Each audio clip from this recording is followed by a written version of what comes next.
پیچھے جو ہم نے پچھلے 3-4 دن سے پڑھ رہے ہیں ہم خلیفہ ابو جعفر منصور جو کہ دوسرا بادشاہ ہے کا خلیفہ بنو عباس کا.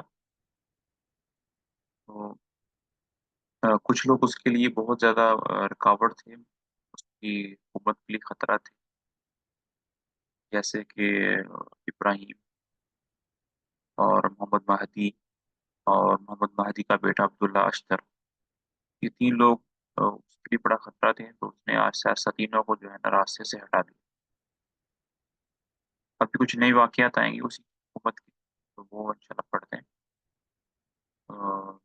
یہاں سے پڑھنا ہے: رفتہ رفتہ منصور کے راستے تمام مشکلات دور ہو گئی. بسم اللہ پڑھیں. جی سر. بسم اللہ الرحمن الرحیم. رفتہ رفتہ منصور کے راستے کی تمام مشکلات دور ہو گئیں اور سوائے ایک ملک اندلس کے تمام ملک اسلامیہ میں سن 148 ہجری کے اندر منصور کی حکومت مستحکم طور پر قائم ہو گئی. سن 149 ہجری میں شہر بغداد کی تعمیر بھی تکمیل کو پہنچ گئی. مذکورہ 12 واقعات و حادثات کے سبب رومیوں پر جہاد کرنے کا موقع مسلمانوں کو نہ ملا.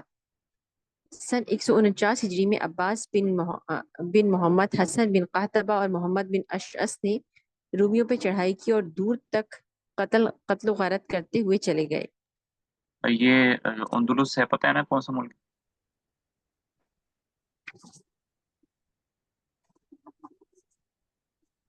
یہ نہیں پتہ، کسی کو بھی نہیں پتا اندلس کون سا ملک ہے آج کل.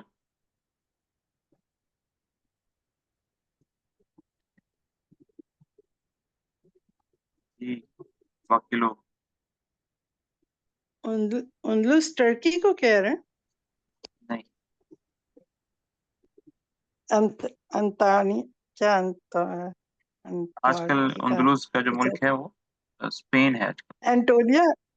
اچھا اسپین میں، ہاں اینٹونیا کر کے کچھ لکھا ہے. تو اندلس کا جو ملک ہے وہ اس میں بنو امیہ کی حکومت ہے. اس کا جو آخری خلیفہ تھا عبد الرحمن، اس نے وہاں جا کر اندلس میں اپنی ایک چھوٹی سی حکومت بنا لی تھی، لیکن وہ چونکہ بالکل دور ہے، کافی ایک سائڈ پر ہے سمندر کے کنارے پر، تو اس وجہ سے بنو عباس کی جو حکومت ہے اس کے ہاتھ سے ذرا دور ہے، اس وجہ سے بچے رہے اس سے. اچھا آگے ایک واقعہ ہے ایک سیس نامی شخص کا، یہ پڑھتے ہیں جی. سن 150 میں جی سن 150 ہجری میں استاد سیس نامی ایک شخص خراسان میں مدعی نبوت ہوا. خراسان میں ہزارہ اشخاص نے فوراً اس کی نبوت کو تسلیم کر لیا. ہرات، باغ غیس اور سیستان وغیرہ کے لوگ اس کے جھنڈے کے نیچے جمع ہو گئے اور خراسان کے اکثر حصے پر اس نے قبضہ کر لیا. یہ خبر سن کر منصور بہت فکر مند ہوا. مرو رود کا حاکم مسمی جسم یہ حالت دیکھ کر استاد سیس پر اپنے پورے لشکر کے ساتھ حملہ آور ہوا اور شکست فاش کھا کر مقتول ہوا. اس کے بعد خازن بن خزیمہ نے خداع حرب سے کام لے کر استاد سیس کی فوج کو بیچ میں لا کر 2 طرف سے حملہ کیا. استاد سیس کے 70,000 ہمراہی میدان جنگ میں قتل ہوئے اور وہ 14,000 ہمراہیوں کے ساتھ ایک پہاڑ پر محصور کر لیا گیا. 41,000 41 41 ہے یہ. اچھا یہاں جی جی 14 لکھا ہوا ہے، اونلی 14 لکھا ہوا ہے. صحیح. صحیح ٹھیک. 41,000 ہمراہیوں کے ساتھ ایک پہاڑ پر محصور کر لیا گیا. عرصے تک محاصرہ جاری رہنے کے بعد استاد سیس نے اپنے ہمراہیوں کے خازن بن خزیمہ کے سپرد کر دیا. استاد سیس کی گرفتاری کے بعد منصور کو اطلاع دی گئی. تعمیر رصافہ. جس زمانے میں استاد سیس نے خروج کیا تو خراسان کا گورنر مہدی تھا، وہ مرو میں مقیم تھا. خازن بن خزیمہ اسی کے پاس مقیم تھا اور منصور کے حکم کے موافق حملہ آور ہوا تھا. اس فتنے سے فارغ ہو کر مہدی منصور کی خدمت میں حاضر ہوا. اس وقت فوج کا عنصر غالب عنصر غالب عربی قبائل تھے اور ہر ایک مارکے میں عربوں ہی کی شمشیر خارا شکاف کے فتح و کیا لکھا ہے سر؟ ایک منٹ کے ذریعے، اچھا وہ ذریعہ ہے، اوکے میرے پاس یہ مس ہوا ہے، ٹھیک فتح خارا یہ شکاف ہے کے ذریعے فتح فیروزی. فتح فیروزی، ٹھیک ہے، فتح و فیروزی حاصل ہوئی تھی. اجمیوں اور خراسانیوں کو عربوں کی ہمسری کا دعویٰ نہ تھا. ان عربی قبائل سے ہمیشہ اندیشہ رہتا تھا کہ اگر یہ مخالفت پر متحد ہو گئے تو حکومت کو ذرا سی دیر میں الٹ دیں گے. امام ابراہیم نے سب سے پہلے اس بات کو قبل از وقت محسوس کر کے اجمیوں کو طاقتور بنانے اور ان سے کام لینے کی پالیسی ایجاد کی تھی. ان کی جانشی بھی اسی خیال پر قائم رہے. چنانچہ عبداللہ صفا نے ابو سلمہ کو قتل کرا کر خالد بن برمک کو، جو بلخ کے آتش کدائے نوبہار کا مغزادہ نو مسلم اور ابو مسلم کا ایک فوجی سردار تھا، اپنا وزیر بنایا. چند روز کے بعد خالد بن برمک نے کسی ولایت کا والی بن کر چلا گیا اور ابو ایوب اس کی جگہ وزیر ہوا. اب منصور نے دوبارہ اس کو وزارت کا عہدہ عطا کر دیا. فوجوں کی سرداریوں کا اور صوبوں کی حکومتوں پر بھی مجوسیوں نسل لوگ معمور ہوتے تھے اور بتدریج ان کا اقتدار ترقی کر رہا تھا، لیکن عربوں کا فوجی عنصر ابھی تک غالب تھا. اس موقع پر بے اختیار اکبر بادشاہ ہند کی وہ پالیسی یاد آ جاتی ہے جو اس نے پٹھانوں کی طاقتور اور با اقتدار قوم سے محفوظ رکھنے کے لیے ہندوستان میں تیار کی تھی، کہ پٹھانوں کے خطرے کو بے حقیقت بنانے کے لیے ہندوؤں کی مرو قوم کو زندہ کرنا اور ان کو طاقتور بنانا ضروری سمجھا. حتیٰ کہ مان سنگھ کو ہندوستان کا سپاہ سالار اعظم بنایا اور پٹھانوں کو ہر جگہ کمزور و ناتواں بنانے کی کوشش جاری رکھی. عباسیوں نے بھی عربوں کی طاقت کو مٹا کر ان کی جگہ مجوسیوں اور ایرانیوں کو طاقتور بنایا کہ کوئی عربی قبیلہ اور عربی قبائل کی مدد سے کوئی عربی خروج پر آمادہ نہ ہو سکے. مہندی کے خراسان سے آنے کے اور منصور کی خدمت میں حاضر ہونے کے موقع پر فوج والوں کے طلب انعام میں بعض ایسی حرکات سرزد ہوئی جس سے آزاد مزاجی اور خود سری کا اظہار ہوتا تھا. یہ فوج والے سب عربی قبائل پر مشتمل تھے اور مجوسیوں کی طرح ضرورت سے زیادہ اپنے بادشاہ یا خلیفہ کی تعظیم و تکریم کے عادی نہ تھے. ان کی یہی بات عباسیوں کو خائف و ترسا رکھتی تھی اور غالباً اسی آزاد مزاجی کی وجہ سے وہ ہر ایک نئی تحریک اور نئے مدعی خلافت کے ساتھ شامل ہو جانے میں شریک نہ ہوتے تھے. اس موقع پر لشکر کی یہ حالت دیکھ کر قاسم بن عباس بن عبید اللہ بن عباس نے عربوں کے قبائل یہ جو لفظ ہے نا، یہ میرے پاس تو قیم لکھا ہوا ہے، اگر آپ بک پہ میری بک پہ دیکھیں لکھا ہے، لیکن میرے خیال میں یہ قسم ہے، قسم، قاف تھا میم، قاف کے اوپر پیش ہے قسم.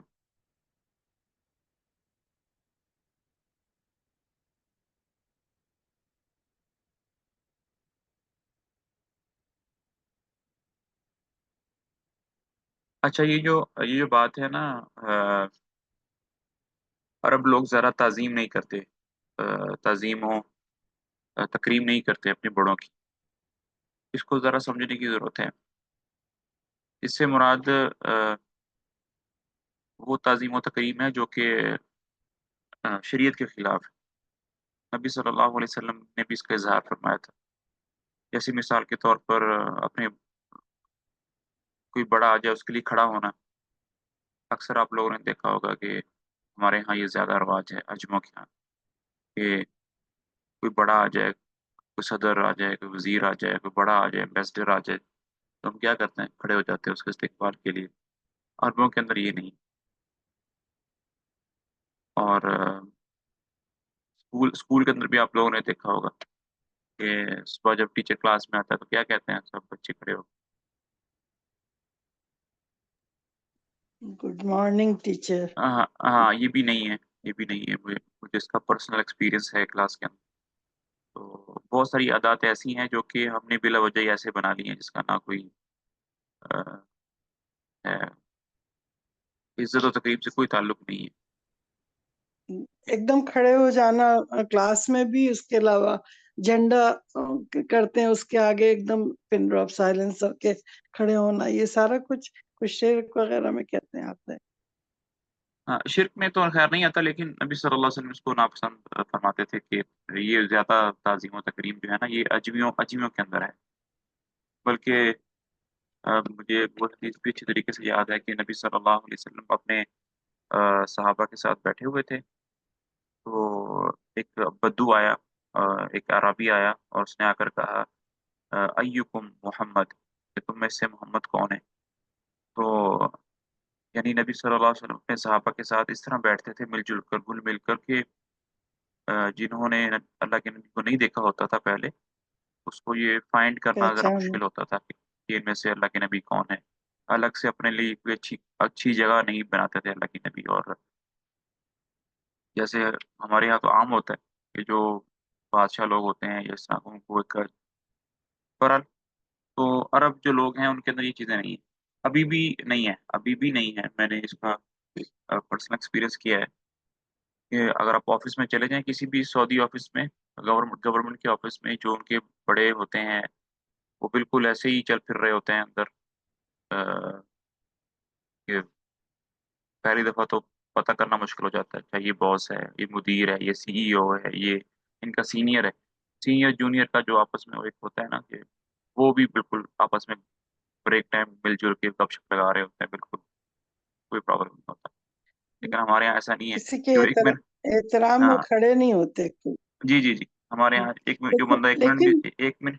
جی جی جی حضرت وہ جب آتی تھی بی بی فاطمہ رضی اللہ عنہ تو حضور صلی اللہ علیہ وسلم ان کی پیار محبت اس میں کھڑے ہوتے تھے. دیکھیں وہ پیار محبت وہ تو لاڈ ہوتا ہے نا، ایک تو بچوں کے ساتھ اپنے بچوں جی کے لاڈ ہوتا ہے. یہ میں بات کر رہا ہوں تعظیم تقریب کے لیے کھڑا ہونا. تعظیم. جی ہاں، تو عربوں کے ہاں یہ چیز ابھی بھی یہ نہیں ہے. ہاں ابھی جی بھی نہیں ہے یہ چیزیں. صحیح. چلے جی آگے. مطلب جو ایکسٹرا پروٹوکولز ہیں نا، مطلب وہ چیز بات کر رہا ہوں. تو پڑھیے یہاں سے، اس موقع پر لشکر کی یہ حالت دیکھ کر قسم بن عباس. صحیح. اس موقع پر لشکر کی حالت دیکھ کر قیم بن عباس بن عبید اللہ بن عباس نے عربوں کے قبائل ربیہ اور قبائل مضر کے درمیان ایک مناسب طریقے سے رقابت و مخالفت پیدا کر کے منصور کو یہ مشورہ دیا کہ قبائل مضر، اچھا یہ سر مضر قبیلہ، یہ اس سے اللہ کے نبی صلی اللہ علیہ وسلم تھے نا مضر جو قبیلہ ہے. موزر جی، عربوں کے ہاں بالکل ایک وہ ٹھیٹ عربی قبیلے سے کہتے ہیں مزر اور ربیہ.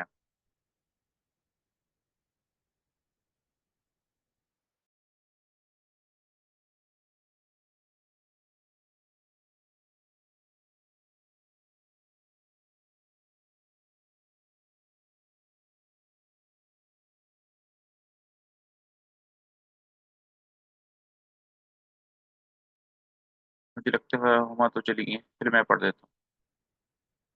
ربیہ اور قبائل مضر کے درمیان ایک مناسب طریقے سے رقابت و مخالفت پیدا کر کے منصور کو مشورہ دیا کہ قبائل مضر اور قبائل ربیہ میں چونکہ رقابت پیدا ہو گئی ہے، اس لیے مناسب یہ ہے کہ فوج کے دو حصے کر کے قبائل مضر کو تو مہدی کے ماتحت رکھو، کیونکہ اہل خراسان قبائل مضر کے ہمدرد ہیں، اور قبائل ربیہ کو اپنے ماتحت رکھو. یہ جو مہدی ہے نا یہ منصور کا بیٹا ہے، یہ خراسان پر حکومت کر رہا تھا، اور مہدی جو ہے یہ بغداد. تو فوج پہلے ملی جلی رہتی تھی ربیہ اور مضر کے قبائل، لیکن آپس میں انہوں نے آ، اس کو توڑنے کی کوشش کی کہ خراسان والے وہ مضر کے پاس چلے جائیں اور ربیہ والے جو ہے نا وہ بغداد چلے جائیں.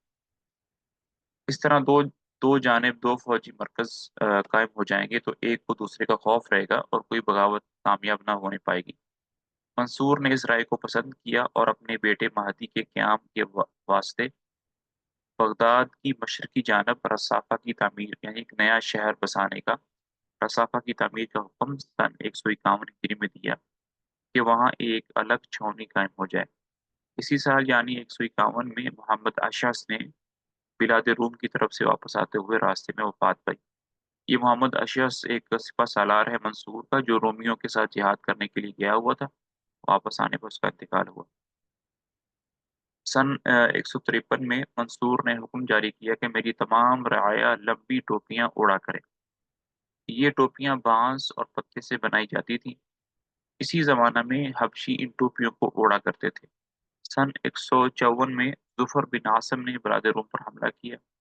سن 155 میں کیسر روم نے مسلمانوں کے آئے دن کے حملوں سے تنگ آ کر صلح کی درخواست پیش کی اور جزیہ دینے کا اقرار کیا۔ وفات منصور سن 158 میں منصور نے عامل مکہ کو لکھا کہ سفیان ثوری اور عباد بن کثیر کو قید کر کے بھیج دو۔ سفیان ثوری ایک بہت بڑے محدث حدیث کے عالم کی وہ ہیں۔ لوگوں کو سخت اندیشہ تھا کہ کہیں ان کو قتل نہ کر دیں۔ حج کے دن قریب آ گئے تھے۔ منصور نے خود حج کا ارادہ کیا۔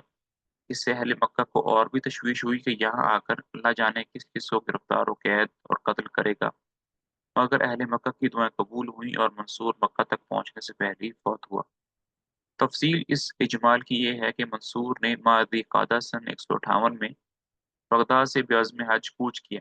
بغداد سے رخصت ہوتے وقت اپنے بیٹے مہدی کو بغداد میں اپنا نائب چھوڑا اور وصیت کی کہ میری بیادوں کے صندوقچے کی بہت حفاظت کرنا اور ضرورتوں اپنی مشکلات کے حل کی تدبیریں ان بیادوں میں تلاش کرنا۔ بیاد پیپرز کو کہتے ہیں، پیجز کو کہتے ہیں، رجسٹر کو کہتے ہیں۔ شہر بغداد کی خوب حفاظت کرنا اور میرے بعد کبھی دارالخلافہ کسی دوسرے جگہ تبدیل نہ کرنا۔ میں نے اس قدر خزانہ جمع کر دیا ہے کہ 10 برس تک خراج کی ایک پائی بھی خزانہ میں داخل نہ ہو تو فوج کی تنخواہیں اور دوسرے مصارف سلطنت کے لیے یہ خزانہ کفایت کرے گا۔ اپنے خاندان والوں کے ساتھ نیک سلوک کرنا، ان کی عزت بڑھانا، ان کو بڑے بڑے عہدے دینا۔ تم کو خراسانیوں کے ساتھ بھی حسن سلوک پیش آنے کی تاکید کرتا ہوں، کیونکہ وہ تمہاری قوت بازو اور ایسے مددگار ہیں کہ انہوں نے تمہارے خاندان میں حکومت و سلطنت قائم کرنے کے لیے اپنا جان و مال صرف کر دیا ہے۔ میرا خیال ہے کہ خراسانیوں کے دلوں سے تمہاری محبت کبھی نہ نکلے گی۔ ان کی لغزشوں سے دور درگزر کرنا، ان کے نمایاں کاموں پر ان کو انعام و اکرام سے خوش کرنا۔ خبردار، قبیلہ بنو سلیم کے کسی شخص سے کبھی مدد طلب نہ کرنا۔ عورتوں کو اپنے کاموں میں دخیل نہ بنانا، یعنی دخیل حصہ دار نہ بنانا۔ امت رسول صلی اللہ علیہ وسلم کی حفاظت کرنا، ناحق خون ریزی نہ کرنا، حدود الہی کی پابندی کرنا، ملحدین پر حملہ آور بدعتوں کو مٹانا، عدل کو قائم کرنا، اعتدال سے آگے قدم نہ بڑھانا، مال غنیمت لشکروں کے لیے چھوڑ دینا، کیونکہ تمہارے لیے کافی خزانہ چھوڑے جاتا ہوں۔ سرحدوں کی پوری طرح حفاظت کرنا، راستوں میں امن قائم کرنا، رعیت کے مال پر نظر رکھنا، جماعت کا ساتھ نہ چھوڑنا، سوار و پیادے جس قدر ممکن ہو تیار رکھنا، آج کا کام کل پر نہ چھوڑنا، نزول حوادث کے وقت مستقل مزاج رہنا۔ نزول حوادث کسی بھی حادثہ وغیرہ کے وقت سستی اور کاہلی کو مزاج میں دخیل نہ ہونے دینا، لوگوں پر حاضری دربار کو آسان کرنا، دربانوں سے خبردار رہنا کہ وہ لوگوں پر سختی نہ کرنے پائیں۔ بغداد سے روانہ ہو کر منصور کوفہ میں آیا، حج عمرے کا احرام باندھا، قربانی کے جانوروں کو آگے روانہ کیا۔ کوفے سے 3 منزل سفر کرنے پایا تھا کہ بیمار ہو گیا۔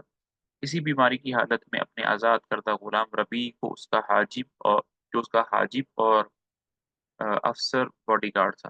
حاجب جو ہوتا ہے،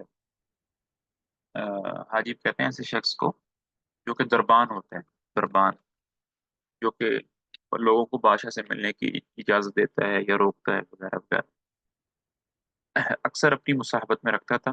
6 ذی الحجہ سن 158 میں مقام وطن کے یہاں سے مکہ 3-4 میل رہ گیا تھا، فوت ہو گیا۔ وفات کے وقت اس کے خاص خدام اور ربیع کے کوئی اس کے پاس موجود نہ تھا۔ انہوں نے اس روز منصور کی وفات کو چھپایا۔ اگلے دن عیسیٰ بن علی، عیسیٰ بن موسیٰ بن محمد، ولی عہد دوم، عباس بن محمد، محمد بن سلیمان، ابراہیم بن یحییٰ، قاسم بن منصور، حسن بن زید علوی، موسیٰ بن مہدی بن منصور، علی بن عیسیٰ بن حامان وغیرہ جو اس سفر میں ساتھ تھے دربار میں بلائے گئے۔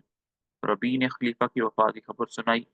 ایک کاغذ جو منصور کا لکھا ہوا تھا پڑھ کر لوگوں کو سنایا۔ اس میں لکھا تھا، بسم اللہ الرحمن الرحیم، عبداللہ منصور کی طرف سے پسماندگان بنی ہاشم و اہل خراسان و عامت المسلمین کے نام اما بعد، میں اس عہد نامے کو اپنی زندگی یعنی دنیا کے دنوں میں ویسے آخری دن میں اور آخرت کے دنوں میں سے سب سے پہلے دن میں لکھ رہا ہوں، میں تم کو سلام کہتا ہوں اور اللہ تعالیٰ سے التجا کرتا ہوں کہ وہ تم کو فتنہ میں نہ ڈالے اور نہ میرے بعد تم کو کئی فرقوں میں متفرق کرے اور نہ تم کو خانہ جنگی کا مزہ چکھائے۔ میرے بیٹے مہدی کی اطاعت کا تم اقرار کر چکے ہو، اس پر قائم رہو اور بد عہدی اور بے وفائی سے بچو۔ اب اس کے بعد اس کا جو بیٹا ہے آ، ابو جعفر منصور کا بیٹا مہدی بن منصور، وہ بادشاہ بنے گا۔ ربی نے یہ کاغذ سنا کر موسیٰ بن مہدی بن منصور کو اپنے باپ مہدی کی طرف سے، اچھا مہدی تو تھا نہیں کیونکہ مہدی تو پیچھے بغداد میں رہ گیا تھا نا، لیکن مہدی کا بیٹا وہاں پر تھا موسیٰ، یعنی ابو جعفر منصور کا پوتا، وہ وہاں پر تھا۔ تو موسیٰ بن مہدی بن منصور کو اپنے باپ مہدی کی طرف سے نیابتاً بیعت لینے کا اشارہ کیا اور سب سے پہلے حسن بن زید کا ہاتھ پکڑ کر کہا اٹھو بیعت کرو۔ حسن بن زید نے بیعت کی، اس کے بعد یہ کے بعد دیگرے سب نے بیعت کی۔ عیسیٰ بن موسیٰ نے بیعت کرنے سے انکار کیا۔ عیسیٰ بن موسیٰ جو ہے یہ منصور کا چچا ہے۔ ایکچول میں ہونا یہ تھا کہ منصور کے بعد، ابو جعفر منصور کے بعد اسی کو خلیفہ بننا تھا، لیکن چونکہ ابو جعفر منصور نے اس کو ہٹا دیا اور اس کی جگہ پر اپنے بیٹے کو ولی عہد بنایا تھا، تو اس وجہ سے یہ ناراض رہتا تھا۔ تو عیسیٰ بن موسیٰ نے بیعت کرنے سے انکار کیا۔ یہ سن کر علی بن عیسیٰ بن حامان نے کہا کہ اگر تم بیعت نہ کرو گے تو میں تمہاری گردن تلوار سے اڑا دوں گا۔ چنانچہ مجبوراً عیسیٰ بن موسیٰ نے بھی بیعت کر لی۔ اس کے بعد سرداران لشکر اور عوام الناس نے بیعت کی۔ پھر عباس بن محمد اور محمد بن سلیمان مکہ مکرمہ گئے۔ انہوں نے رکن اور مقام کے درمیان لوگوں سے خلافت مہدی کی بیعت کی۔ رکن جو کہ وہ ہے حجر اسود کی جو جگہ ہے اس کو رکن بھی کہتے ہیں، اور مقام ابراہیم، تو مقام ابراہیم اور حجر اسود کے درمیان انہوں نے خلافت لی۔ اس کے بعد عیسیٰ بن موسیٰ نے نماز جنازہ پڑھائی اور حجون و بیر معمون کے درمیان مقبرہ معلّہ میں منصور کو دفن کیا۔ یہ معلّہ جیسے مدینہ میں جہت البقیع مشہور قبرستان ہے، مکہ میں معلّہ جو ہے یہ مشہور قبرستان ہے۔ حضرت خدیجہ رضی اللہ تعالیٰ عنہ بھی اسی قبرستان میں دفن ہے۔ پھر ربیع نے منصور کی خبر وفات اور حضرت صلی اللہ علیہ وسلم کی چادر اور عصا اور خاتم، یعنی عصا وہ جو لاٹھی تھی اور خاتم انگوٹھی، مہدی کی خدمت میں روانہ کی۔ یہ خبر 15 ذی الحجہ سنہ 158 کو بغداد میں مہدی کے پاس پہنچی۔ اہل بغداد نے بھی حاضر ہو کر مہدی کے ہاتھ پر بیعت کی۔ منصور نے 1 ہفتہ کم 22 سال خلافت، بہت لمبا زمانہ، 7 بیٹے اور 1 بیٹی چھوڑی۔ بیٹوں کے نام یہ ہیں: جعفر اکبر، محمد مہدی، جعفر اصغر، سلیمان، عیسیٰ، یعقوب، سالم، اور بیٹی کا نام عالیہ تھا جس کی شادی اسحاق بن سلیمان بن علی کے ساتھ ہوئی۔ خلیفہ منصور سے کسی نے پوچھا کہ کوئی ایسی تمنا ہے جو آپ کی اب تک پوری نہ ہوئی ہو؟ منصور نے کہا کہ صرف ایک تمنا باقی ہے، وہ یہ ہے کہ میں ایک چبوترے پر بیٹھا ہوں اور اصحاب حدیث میرے گرد بیٹھے ہوں۔ دوسرے روز جب وزراء کاغذات اور معاملات کی مثلیں اور قلم دان لے کر اس کے پاس پہنچے تو اس وقت وہ دریافت کرنے والا مصحابی موجود تھا۔ اس نے کہا لیجیے، اب آپ کی میری تمنا پوری ہو گئی۔ سور نے کہا یہ وہ لوگ نہیں ہیں جن کی تمنا مجھے ہے، ان لوگوں کے تو کپڑے پھٹے ہوئے، پاؤں برہنہ اور بال بڑے ہوئے ہوتے ہیں اور روایتی حدیث ان کا کام ہوتا ہے۔ منصور نے امام مالک رحمہ اللہ کو معطا کی تعریف پر آمادہ کیا۔ معطا حدیث کی کتاب ہے جو کہ سب سے پہلی کتاب ہے حدیث کی جو امام مالک نے لکھی تھی، اس کا پورا نام معطا امام مالک۔ مطلب امام منصور، مالک سب سے پہلے لکھی گئی تھی؟ جی حدیث کی جو کتابیں ہیں جی دیکھیں یہاں پر نا سر یہ اوتھینٹک بک ہے نا یہ؟ جی جی جی جی تو یہ پہلے تھے، یہ امام مالک موجود تھے اس وقت نا، انہوں نے جی جی صحابہ کو دیکھا تھا نا؟ امام مالک جو ہے نا وہ شاگرد تھے حضرت نافع، نہیں صحابہ تو شافعی فوت ہو کے چکے،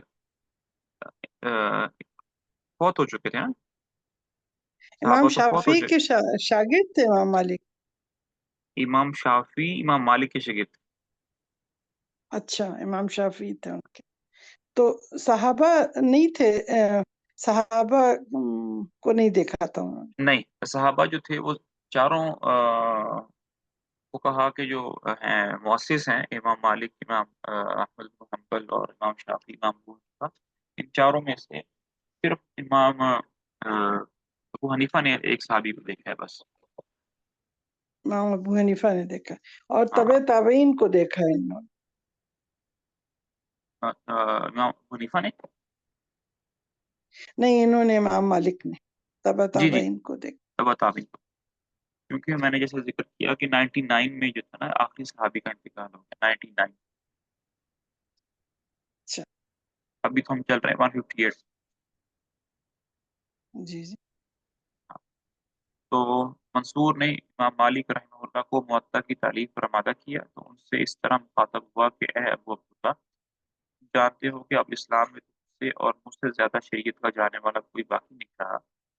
میں تو ان خلافت و سلطنت کے جھگڑوں میں مبتلا ہوں، تو فرصت حاصل ہے، لہذا تم لوگوں کے لیے ایسی کتاب لکھو جس سے وہ فائدہ اٹھا سکے۔ اس کتاب میں ابن عباس کے جواز اور ابن عمر کے تشدد و احتیاط ہونا برو، اور لوگوں کے لیے تصنیف و تعلیف کا ایک نمونہ قائم کرو۔ امام مالک کہتے ہیں ماشاء اللہ، منصور نے یہ باتیں کیا کہیں کہ تصنیف ہی سکھا دی۔ عبد الصمد بن محمد نے منصور سے کہا کہ آپ نے سزا دینے پر ایسی کمر باندھی ہے، کسی کو گمان بھی نہیں ہوتا کہ آپ معاف کرنا بھی جانتے ہیں۔ یہ بات ٹھیک ہے، منصور جس کو بھی دھوکے سے بلا کر قتل کرنا یہ عام تھا۔ منصور نے جواب دیا کہ ابھی تک آل مروان کا خون خشک نہیں ہوا، اور آل ابی طالب کی تلواریں بھی ابھی تک برہنہ ہیں۔ یہ زمانہ ایسا ہے کہ ابھی تک خلفاء کا رعب ان کے دلوں میں قائم نہیں ہوا، اور یہ رعب اس وقت تک قائم نہیں ہو سکتا جب تک وہ عفو کے معنی نہ بھول جائیں اور سزا کے لیے ہر وقت تیار نہ رہیں۔ زیاد بن عبداللہ حارثی نے منصور کو لکھا کہ میری تنخواہ اور جاگیر میں کچھ اضافہ کر دیا جائے، اور اس عرض داشت میں اپنی تمام بلاغت ختم کر دی۔ منصور نے جواب دیا کہ جب تمنگری اور بلاغت کسی شخص میں جمع ہو جاتی ہیں تو اس کو خود پسند بنا دیتی ہیں۔ مجھ کو تمہارے متعلق یہی خطرہ پیدا ہو گیا ہے، مناسب یہ ہے کہ تم بلاغت چھوڑ دو۔ بلاغت یعنی وہ جو ایک فصاحت اور بلاغت جسے کہتے ہیں نا، وہ عبد الرحمن زیاد افریقی منصور کا طالب علمی کے زمانے کا دوست تھا۔ وہ ایک مرتبہ منصور کی خلافت کے زمانے میں اسے ملنے آیا۔ منصور نے پوچھا کہ تم بنو امیہ کے مقابلے میں میری خلافت کو کیسا پاتے ہو؟ عبد الرحمن نے کہا جب آ، قدر و ظلم، جو آپ کی بک کیا لکھا ہے یہ ظلم سے پہلے؟ ظلم و جور، اس قدر ظلم و جور تمہارے زمانے میں ہوتا ہے۔ ہاں، اس قدر، ہاں اس نہیں یہاں پہ لکھا ہو میرے پاس، اس قدر ظلم و جور جو تو تمہارے زمانے میں ہوتا ہے، اتنا اس بنو میں امیہ کے زمانے۔ اس میں یہ جو تونگری اور بلاغت دونوں کو جمع کرنے کا لکھا، یعنی غربت اور بلاغت، یعنی عقل مندی بھی اور غربت بھی دونوں جمع ہو جاتی تونگری تو اس کو نہیں کہتے ہیں نا، غربت کو کہتے ہیں نا۔ فائنینشلی اسٹرانگ ہونا ہے نا، فائنینشلی اسٹرانگ۔ جی فائنینشیل جی، جو پرابلمز آتی ہیں تونگری اسی کو بولتے ہیں نا۔ یہ پرابلمز نہیں ہیں، تونگری سے مراد یہ ہے کہ صحت اور مال کے اعتبار سے ٹھیک ہے، اچھا، صحت کے وائز، صحت وائز بھی مطلب حالات ٹھیک ہیں اس ہاں، تو اس میں کیا ہاں لکھا؟ منصور نے جواب دیا کہ جب تونگری اور بلاغت کسی شخص میں جمع ہو جاتی ہے تو اس کو خود پسند بنا دیتی ہے۔ جی جی، تو خوب سمجھا۔ تو عبد الرحمن نے کہا کہ جس قدر ظلم اور جور تمہارے زمانے میں ہوتا ہے، اتنا بنو امیہ کے زمانے میں نہ تھا۔ منصور نے کہا کہ کیا کروں، مجھ کو مددگار نہیں ملتے۔ عبد الرحمن نے کہا کہ عمر بن عبدالعزیز کا قول ہے کہ اگر بادشاہ نیک ہوگا تو اس کو نیک لوگ ملیں گے، اور فاجر ہوگا تو اس کے پاس فاجر ہوں گے۔ ایک مرتبہ منصور کو مکھیوں نے بہت تنگ کیا۔ اس نے مقاتل بن سلیمان کو بلایا اور کہا کہ ان مکھیوں کو اللہ تعالیٰ نے کیوں پیدا کیا ہے؟ مقاتل نے کہا کہ ظالموں کو ان کے ذریعے سے ذلیل کرنے کے لیے۔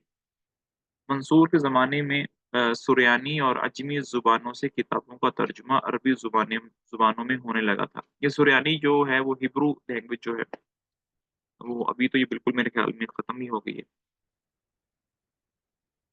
اچھا، یہاں پر ابھی ایک پرابلم یہ بھی کریٹ ہو گیا کہ بنو عباس کا جو زمانہ خلافت ہے اس کے زمانے میں جو باقی بکس ہیں ان کی ٹرانسلیشن ہونے لگی عربک لینگویج کے اندر.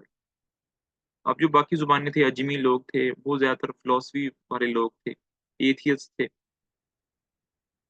تو جس کی وجہ سے لوگ جو ہے نا وہ ان کا دھیان دھیرے دھیرے آہستہ آہستہ قرآن اور حدیث سے ہٹنے لگا، اور اس طرح کی جو نئی کتابیں ہیں، فلسفے، زمین گول ہے یا نہیں ہے، زمین ہل رہی ہے یا نہیں، اس طرح کی فضول بحث میں جو ہے نا ان کا انٹرسٹ بڑھنے لگا. چنانچہ اکلیدس اور کلیلہ و دمنہ، یہ کتاب ہے کلیلہ و دمنہ کا ترجمہ اس کے عہد میں ہوا. میں نے بھی پڑھی ہے کلیلہ و دمنہ کتاب. اکلیدس شاید میتھمیٹکس کی کتاب ہے شاید، اور کلیلہ دمنہ جو ہے نا یہ سٹوریز ہیں. اسی کے عہد میں ہوا. سب سے پہلے منصور نے منجموں کو اپنا جلیس و مقرب بنایا. اس کے عہد میں عباسیوں اور علویوں میں تلواریں چلی، ورنہ اس سے پہلے علوی اور عباسی متحد اور متفق ہو چکے تھے. اپنے یہ اخلاق و منجمو عادات، کیا ہے؟ یہ پتہ نہیں کیا لفظ ہے منجمو منجم. یہ تو نہیں نجومی جو ہوتے ہیں ان سے تو نہیں منجموں کا شاید، میرے خیال میں یہی بات، وہ جو ہے نا؟ نجم پامسٹ ہوتا. تاروں سے ہاں جو راستے سے ہاں صحیح ہے، ہاں وہی. راستہ معلوم. اپنے اخلاق و عادات اور اپنے اعمال و کارخائے نمایاں کے اعتبار سے منصور عباسی عبد الملک ہوئی میں بہت ہی مشابہت ہے. وہ بھی خاندان مروان میں دوسرا خلیفہ تھا، اور منصور بھی خاندان عباسی کا دوسرا خلیفہ تھا. عبد الملک نے بھی خلافتی معاویہ کو برباد و فنا ہوتے ہوتے بچا لیا. اسی طرح منصور نے بھی محمد و ابراہیم کے مقابلے میں خلافت عباسیہ کو برباد ہوتے ہوتے بچا لیا. عبد الملک بھی عالم، فقی اور محدث تھا. اسی طرح منصور بھی عالم، فقی، محدث تھا. عبد الملک بھی کفایت شعار اور بخل سے متہم تھا. اسی طرح منصور بھی کفایت شعاری اور بخل کے ساتھ بدنام. حکومت بھی دونوں نے قریباً مساوی مدت کی. دونوں میں فرق صرف اتنا اس قدر تھا کہ منصور نے لوگوں کو امان دینے کے بعد بھی قتل کیا اور بہدہدی کے ساتھ متهم ہوا، لیکن عبد الملک اس معاملے میں بدنام نہیں. تو اس طرح جو ہے نا وہ بنو عباس کی جو خلافت کا دوسرا ہے بادشاہ، وہ بھی. اب ہمارے پاس جو میپ نظر آ رہا ہے، تو سب سے پہلا جو بادشاہ تھا ابو العباس تھا. اس کے بعد ابو جعفر منصور، جس کا انتقال ہو گیا. اب تیسرا بادشاہ جو کہ ابو جعفر منصور کا بیٹا ہے، محمد المہدی، انشاءاللہ اس کا زمانہ خلافت ہے. جی کوئی کوشچن ہے آج کے لیسن